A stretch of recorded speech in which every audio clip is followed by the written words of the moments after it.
அனைவருக்கும் வணக்கம். எல்லா விஷயத்தையும் ஆர் விஜயகுமார் அவர்களே பேசி முடிச்சிட்டாரு. எனக்கும் கே ராஜன் சாருக்கும் ஒன்றும் பேசுறதுக்கு ஒன்றும் மேட்ரே இல்லை. இருந்தாலும் கொஞ்சம் பேசணும். அதாவது இந்த விழாவுக்கு வருகிறது இருக்கும் மருது பாட்டி அம்மாவுக்கு முதல்ல வணக்கம். ஆமாம், லீலா அம்மா. எங்களுக்கு வந்து இங்கே வந்து ஷீலாவை தெரியும் மலையாளத்தில், அப்புறம் சைலாவை தெரியும்,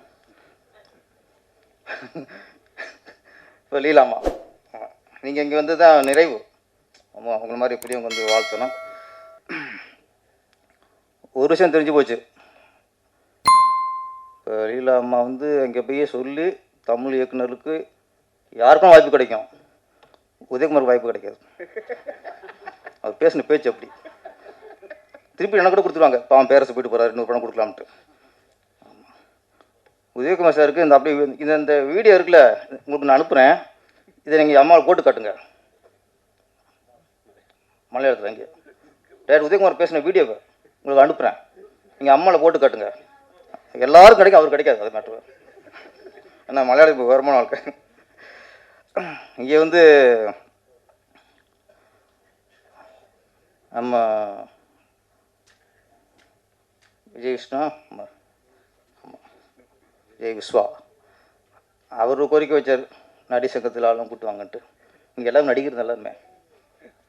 உதயகுமார் பெரிய நடிகர், நான் சின்ன நடிகர், அண்ணன் ராஜன் சார் நடிகர் தான். நம்ம நடிகரை ஒத்துக்க மாட்டேங்கிறாங்க. நீங்கள் நடித்தா கூட நடி சங்கத்தில் ஆள் கொண்டு வரணுமா? நம்ம இங்கே நடிகர் இல்லை. நீங்கள் நடி சங்கத்தில் முக்கியமான கோரிக்கை ஒன்று வைக்கணும். என்னென்னா, ஒரு ஆடியில் சொல்லி அதை நடித்து ஹீரோ முதல்ல வர சொல்லுங்க. மற்ற நடிகை அப்புறம் வரலாம். அவங்க வர மாட்டேங்கிறாங்க இப்போ. இல்லை வர சொல்லணும். ப்ரொடியூசர் சம்பளம் வாங்க மெம்பர் ஆகிட்ட சம்பளம் வாங்குறிய, அப்போ மெம்பர் ஆலையில் சம்பளம் வாங்குறாங்கல்ல. ஒரு ஒத்துழைப்பு. எல்லோரும் வராங்கன்னா, இப்போ அங்கே கேரளாந்து வந்திருக்காங்க, இந்த அம்பிகா மோகன் மேடம் வந்திருக்காங்க. எதுக்கு வந்திருக்காங்க? சப்போர்ட்டிங் தான். இங்கே சப்போர்ட்டிங் ஆர்டிஸ்ட் தான் வராங்க. சப்போர்ட்டிங்கு மெயினர்ஸ் வர்றதில்ல.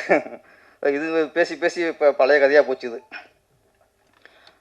என் சுவாசமே டைட்டில் மட்டும் தமிழில் இருக்குது, மற்ற எல்லாம் மலையாளம் தான். இங்கே இல்லை ராஜன் சார், உதயகுமார் சார், நான் ராஜேஷ் சார் மாதிரி ஆளுக்கு தான்.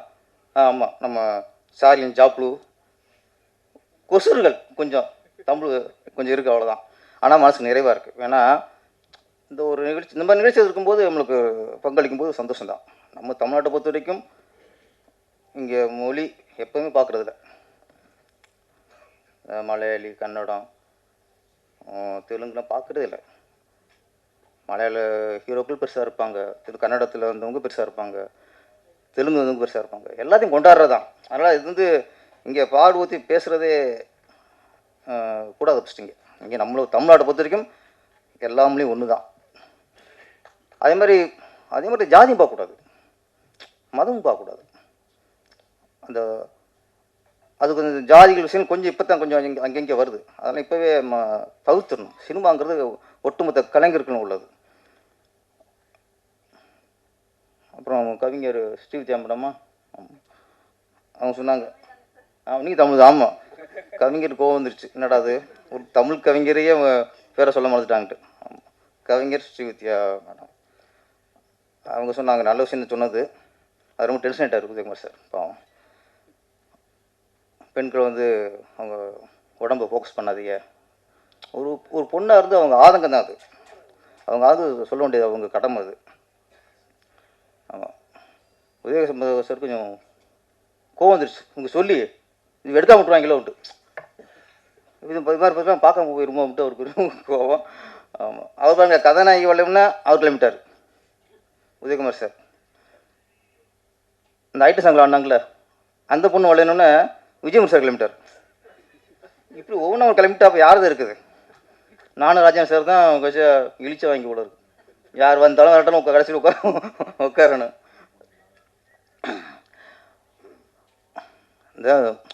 இந்த மலையாளிகள் அதிகமாக உள்ள மேடைங்கிறனால சில விஷயங்களை பகிர்ந்துக்கணும்.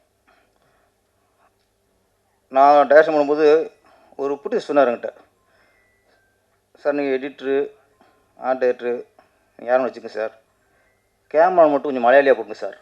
எதுவும் அனுமதி சொல்லிடுவார் அவர். நீங்கள் கேமரா மட்டும் கொஞ்சம் மலையாளியாக போட்டுங்க சார். எனக்கு எதுக்கு சொல்ல தெரியல. ஏன்னா அவங்க லைட்டிங் ஸ்பீடு இது எல்லாமே அவங்க கவனிச்சு சொல்லியிருக்காரு. அப்போ என்னோடய படத்தில் ஒரு மலையாளி அவன் போட்டேன். மலையாளின்னு போடல, நல்ல கேமராமேன் போட்டேன். அவர் மலையாளியாக இருந்திருக்காரு, நம்ம ஒன்றும் சொல்ல முடியாது, நம்ம மொழி பார்க்குறது இல்லையா. அப்போ கவனிக்கும் போது அந்த புடி சொன்ன ஞாபகம் எனக்கு கரெக்டாக. அந்த டைமிங் இல்லை, லைட்டிங் பண்ணுற ஸ்பீடு, கரெக்டாக என்ன லைட் வேணுமோ அதை சொல்கிறது கரெக்டாக பார்த்து. அப்போவே ஓகே, ஒரு அப்போ சொல்லி ஞாபகம் வச்சு. இப்போ கேமராமேன் ஒரு மலையாளியை போட்டால் அது கொஞ்சம் கரெக்டாக இருக்குன்ட்டு ஒரு புடிசை கவனிச்சது சரியாக தெரிஞ்சு. கேமரா மட்டும் இல்லை, எல்லாமே கரெக்டாக தான் இருப்பாங்க அங்கே. உதயகுமார் சார் வந்து மலையாளி ரொம்ப பிடிக்கும்ட்டு அப்புறம் தெரிஞ்சது. எங்கள் பொண்ணுல பார்த்துருக்காரு காலேஜில். நான் கூட சரி ஆம்பளை நண்பர்கள் பிளேயர் போல இருக்குது பிடிச்சிக்குன்னு பார்த்தா, கோயம்புத்தூரில் நான் பொண்ணுகளை பார்த்துட்டு ரொம்ப பிடிக்கும்ட்டார். நமக்கு இங்கே கதாநாயகர்கள் எல்லாமே உங்கள் ஆளு தான் மேடம். கதாநாயகர்கள் எல்லாமே கேரளா இறக்குமதி தான். இங்கே அவங்க தான் நம்பர் 1 இருப்பாங்க. ஏன்னா பெண்கிட்ட ஃபஸ்ட் நாங்கள் மொழி பார்க்குறது இருப்பேன், ஆண்கிட்ட அது பார்ப்போம். யாராவது அரசியல் இறங்கிட்டா மலையாளியும் போவோம். நடிக்கிற வரைக்கும் சொல்ல மாட்டோம், நாங்கள் நடிக்கிற வரைக்கும் சொல்லவே மாட்டோம். பெரிய ஸ்டாராக கொண்டாடுவோம். அரசியல் வராருன்னு தெரிஞ்சுட்டா அப்போ தான் நம்மளுக்கு மலையாளின்றாங்க, கன்னடம்பாங்க, தெலுங்காரம்பாங்க. நடிக்கிற வரைக்கும் இந்த பிரச்சனை இல்லைங்க, அரசியலுக்கு தான் இங்கே பிரச்சனை. ஆனால் உதயகுமார் சார் வந்து கதாநாயகிகள் பெண்கள்லாம் பார்த்துட்டு மலையாளி ரொம்ப பிடிக்கும்ட்டார். எங்களுக்கு எல்லாருமே பிடிக்கும், எங்களுக்கு ஹீரோக்களும் பிடிக்கும், எல்லோரும் பிடிக்கும். இந்த படம் தமிழ் மலையாளம் 2 வருஷம் நாங்கள் அப்படி ஒன்றுமே இல்லை. எங்களுக்கு தெலுங்குலேருந்து நிறைய படங்கள் டப் பண்ணியிருக்கோம். கன்னட படம் நிறைய படம் டப்பாக இருக்கும். ஹிந்தி படம் கூட டப் பண்ணலாம், இங்கிலீஷ் பண்ணியிருக்காங்க. ஆனால் மலையாள படம் வந்து இங்கே டப்பாகாது. ஏன்னா எங்களுக்கு மலையாளம் ஒன்று தான், தமிழ் ஒன்று தான். அப்போ மம்முட்டி படம் எல்லாமே ஐயது கிரியேட்டாக இருக்கட்டும், நிறைய படங்கள் அப்படியே ரிலீஸ் பண்ணுவாங்க. அப்படியே ரிலீஸ் ஆகி இங்கே ஸ்ட்ரெயிட் மலையாள படம் ரிலீஸ் ஆகி 100 நாள் ஓடும். அங்கே அந்த இது டப் பண்ணுறதோ அது மாதிரி ரீமேக் பண்ணுறதோ அதிகமாக இங்கே இருக்காது. ஏதோ ஒரு 1000 ஒரு படம் 2 படம் தான். அது எப்படி இங்கேருந்து மலையாளத்து கன்னடத்துக்கு ரீமேக் ஆகி அங்கேருந்து நாங்கள் இங்கே வாங்குவோம். அது சந்திரமுகி அந்த மாதிரி ஒரு சில படங்கள் தான். அது ஒரு ஸ்ட்ரெயிட்டாக வாங்க மாட்டோம். இது வந்து 2 வருஷங்கிறது எப்போவுமே தமிழுக்கும் மலையாளுக்கும் வித்தியாசம் இல்லை. அது வந்து மலையாளி பேசும்போது பார்த்தா கவனித்து பேசினா அவங்க பேசும்போது கவனிச்சிங்கன்னா அழகான தமிழ் வார்த்தைலாம் மலையாளத்தில் தான் இருக்குது. தமிழ் நிறைய வார்த்தைகள் மருகி போச்சு. ஈழத்தமிழிலும் மலையாளத்திலும் தான் செந்தமிழ் இன்றைக்கி வாழ்ந்துட்டு இருக்கு. அதை ஒத்துக்கணும். ஃபஸ்ட்டு நீங்கள் இளைஞர் தமிழை பேசி பாருங்கள், தப்பித்தோட இங்கிலீஷ் வார்த்தை கலந்துடாது. அப்படியே அழகாக செந்தமிழில் பேசுவாங்க.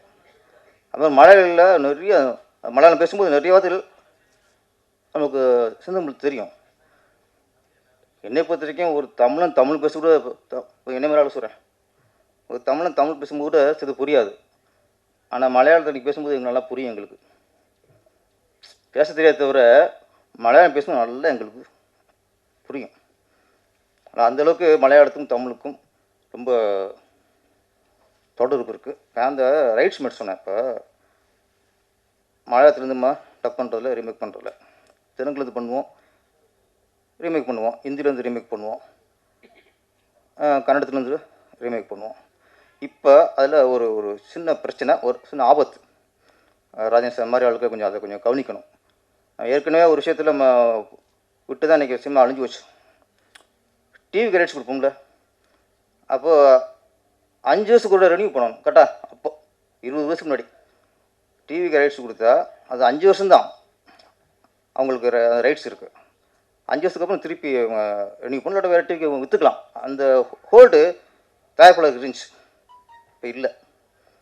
அது எப்படியோ அதான் சில நேரத்தில் அப்படியே விட்டுருவோம். இப்போ ஒரு படத்தை ஒரு டிவிக்கு கொடுத்துட்டோம்னா லைஃப் லாங் அவங்களுக்கு தான், ஜென்மத்துக்கு நம்ம திரும்பி வராது. நமக்கு சம்மந்தமாக போயிடும். ஒரு தயாரிப்பாளருக்கும் அந்த படத்துக்கு சம்மந்தமாக போயிடும். அதே ஒரு ஆபத்து இப்போ வருது. என்னென்னா, ஒரு காலத்தில் சிரஞ்சீவி படம் பெரிய ஹிட் ஆகும், இங்கே ரீமேக் பண்ணுவாங்க. அப்புறம் மகேஷ் பாபு படம் அங்கே தெலுங்கு ஹிட் ஆகும், இங்கே ரீமேக் பண்ணுவாங்க. அவன் நிறைய ரீமேக் பண்ணுவாங்க. அது மாதிரி தமிழ் பெரிய ஹிட் ஆகும். இப்போ தமிழில் இப்போ அந்த காலத்தில் சட்டம் ஒரு லிட்டரை அந்தா கணுன்னு ஹிந்தியில் ரீமேக் ஆச்சு. மலையூர் முட்டியான் கங்குவான்ட்டு ஹிந்தியில் ரீமேக் ஆச்சு. இங்கே நாட்டாமை தெலுங்கில் பெத்தராயிடுன்னு ரிலீஸ் ஆச்சு, ரீமேக் ஆச்சு. இப்போ எங்கள் சின்ன ராஜா பாயகராசர் படம் ஹிந்தியில் ரீமேக் ஆச்சு. ஒரு கைதின் டைரி அது ஹிந்தியில் ரீமேக் ஆச்சு.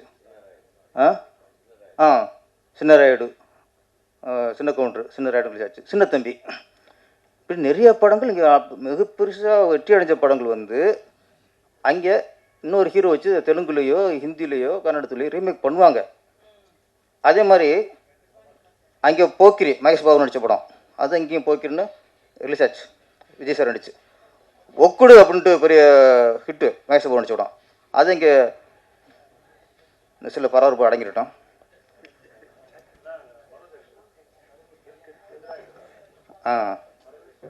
ஆமாம்,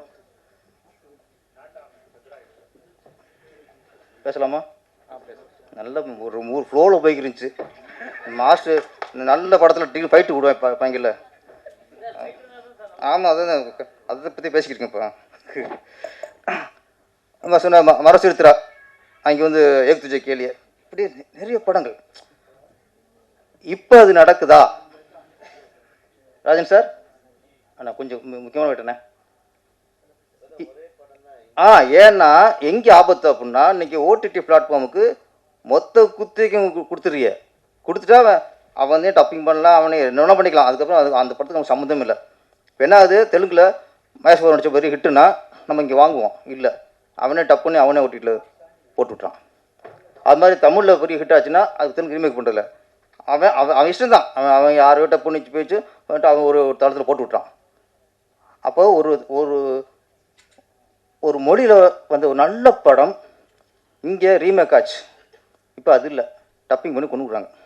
அப்போ ஒரு ஆளாக நல்ல படத்தை சில படம் பார்ப்போம், டப்பிங் பண்ணி பார்க்கும்போது நம்மளுக்கே அதில் ஒட்டாது, வாய்ஸ் ஒட்டாது, ஒன்று ஒட்டாது, கடமை பண்ணி விட்ருவாங்க. அது மாதிரி நல்ல படைப்புகள் வந்து ரீமேக் ஆகாமல் முடங்கி போயிடுது. இது ப்ரொடியூசர்களுக்கு எப்படி நம்ம டிவி சேனலுக்கு மொத்தமாக கொடுத்துட்டோமோ அதே மாதிரி இப்போது ஓடிடி தளத்துக்கும் நம்ம அடிமை ஆகிட்டோம். படத்தை எடுத்து அவன்கிட்ட காலில் வச்சுருங்க, அதுக்கப்புறம் நமக்கு அவனுக்கு சம்மந்தம் இல்லை. அது கொஞ்சம் ஓடிடி தள ரைட்ஸ் மற்ற அக்ரிமில் போடும்போது இதெல்லாம் கொஞ்சம் பார்க்கணும். இன்னொன்று பாதிப்பு ஹீரோவுக்கு ஒரு பிடிச்ச படம்னே பெரிய ஹிட் ஆச்சுன்னா அது அப்படி ரீமேக் ஆகும்போது அந்த ரீமேக் ரைட்ஸ் வரும், அது கட் ஆயிடுச்சு. அந்த ரீமேக் ஆகும்போது இயக்குநர்களுக்கு அந்த ரைட்ஸில் பங்கு இருக்கும், அதுவும் போச்சு. இப்போ தயாரிப்பாளருக்கும் பாதிப்பு, மிகப்பெரிய பாதிப்பு. இயக்குநர்களுக்கு இந்த ரைட்ஸுக்கு மேட்டர் போச்சு. இப்போ Udayakumar sir dubbing rights remake rights எதுவுமே இல்லை, வாங்க சம்பளம் தான். முன்னெல்லாம் கஷ்டப்பட்டு படம் பண்ணுவோம், சம்பளம் பைசா கிடைக்காது, படம் ஓடிச்சுனதுக்கப்புறம் ரைட்ஸ் நமக்கு தான் வரும். இப்போ அதுவும் போச்சு. மிகப்பெரிய ஆபத்தை நோக்கி இந்த வியாபாரம் போய்கிட்டு இருக்குது, ஓடிடி தள வியாபாரம் போய்கிட்டு இருக்குது. அதை கொஞ்சம் சிந்திக்கணும். நம்ம டிவியில் சேனலில் கொண்டு ஒப்படைச்ச மாதிரி இதையும் ஒப்படைச்சிடக்கூடாதுங்கிறது இந்த சபையின் மூலமாக இந்த மேடையின் மூலம் நான் தெரிவிச்சுக்கிறேன். நன்றி, வணக்கம்.